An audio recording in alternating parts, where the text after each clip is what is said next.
beautiful thing you ever saw, and the teeny tiny thing. And just, I don't know, there's certain people, you know, that you sit there and you go, wow, you know, and they just make you like lose your breath a little bit. Listen, I get it. Like, if you get Heather Locklear on your podcast, you send her right here afterwards, and vice versa. Because we were close here at one point. Oh, to have her? Because she had a Hallmark. I forgot what the movie was. Recently, right? Yeah, but I think it was with Meghan McCain. I might be incorrect, but I think it was. They were doing something together, and it was like a whole thing, and like it's like we can talk mostly about the movie. I mean, slip in a little Melrose Place and some other things, of course. It just didn't happen, but it was like in the works. And I was like, I know. I was like, okay, we're one step closer. I was like, we can do 10 minutes, 5 minutes, whatever she wants. I just want this to happen. Yeah. It's like is one of those things. Yeah. Where do you think, I mean, because I can't even imagine, like you look at, like the other day, I mean, last time I was in here, I was walking down, I don't even know where, but it was near Craig's, okay, fine, but like I literally felt like, and this was during the day, like, I was like, what? I thought it was going to be trampled. There's a bunch of paparazzi running down, of course it was like Kendall Jenner getting in the... So it's like, I can't imagine what people... So it's interesting to hear that, like, you know, from, like, your mother's cleaning out the garage to, like, I can't imagine, like, what, like, that type of person goes through on a daily basis. Right. Well, and that's why they're, you know, behind gated, Yeah. gate after gate after gate, right? That's why they drive into buildings and don't get out of their car. And they don't have to clean out a garage, I don't think.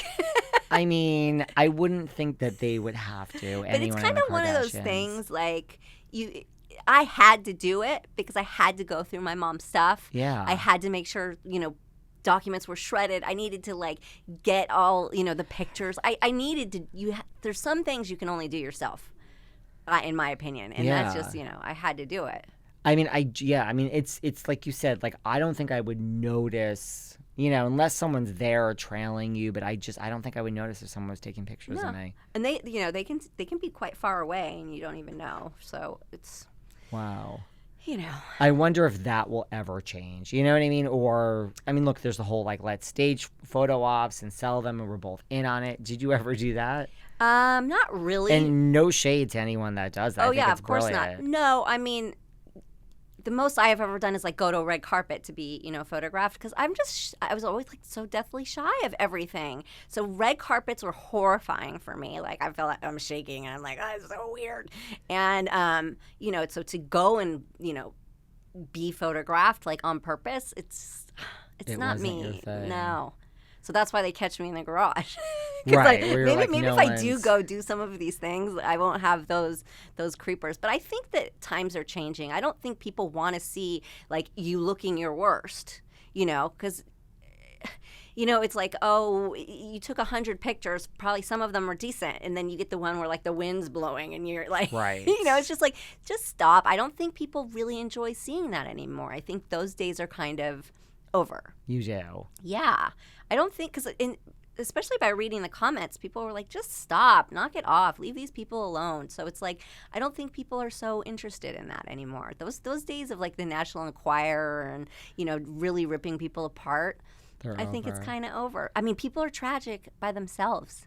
Yes. I don't think you have to make up stories anymore. You know, it's like No. people are handling that part on their own. I kind of think so. Right? I would agree with that. Yeah. What about on your podcast? Since, I mean, I know you're a huge reality TV fan, Yes. which I was thrilled to talk to you anyway, because I was like, I mean, Baywatch, we have some iconic stuff here. But then when I heard that, I'm like, okay, we have a lot of other stuff to talk about. Then I heard on your podcast, like, you know Randall, Emmett, you ran it. Like, talk to me about this. So I met Randall through a manager of mine at the time, and I don't know, he he really took to me and really, you know, like, pursued me, and I always kept it purely friend zone with him, but and he was, you know, oddly, he was fine with that with me. Like, he never made me uncomfortable like that. Although I know, like, to know Randall, you know, like, there's some shady stuff going on, right? Like, I know him, and we'll talk about that afterwards. You have to be blind to not see that. But he was so good to me and my daughter, like, take us to Hawaii and, you know, put us up at the Four Seasons and go to Vegas. And he taught me how to gamble. And, gave me money to gamble. I think I won like 10 grand one night just sitting for like a few minutes with him, and he just was so generous like that. So, although we did have some weird incidents. So like he was at, and I'll tell you this, he was at my daughter's birthday party at my house, and I think he had been up for a while. And, it's a little kid's birthday party. My family is there. People are there with kids, and he gets in the hot tub with all his clothes on, like shoes and all. And I was like, you have to go. Like, you've got to get the hell out of here.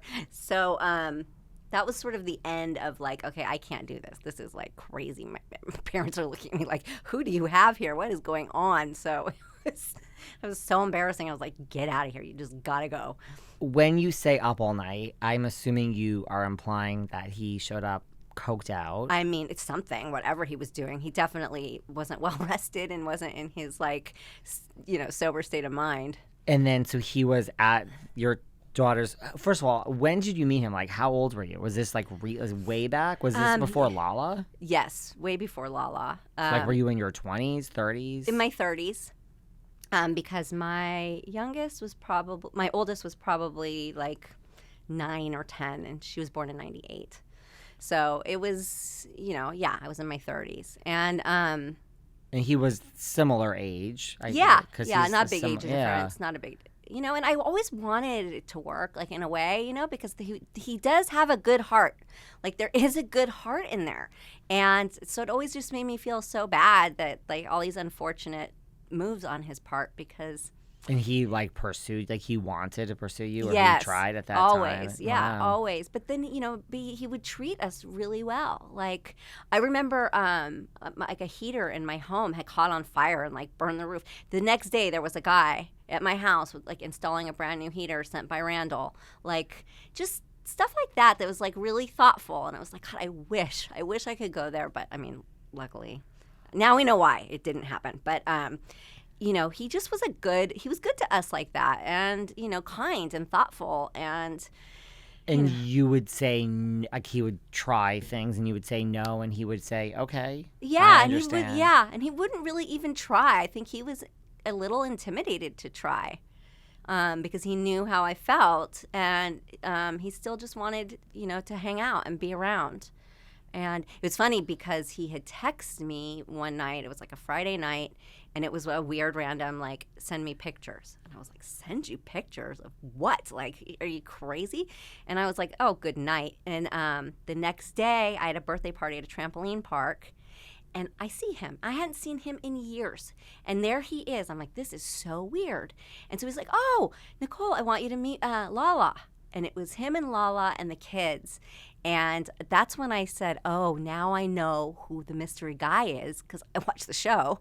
And I was like, who is Lala dating? Who's this married guy Lala's dating? Who's this sugar daddy? Randall. And that's when oh, God.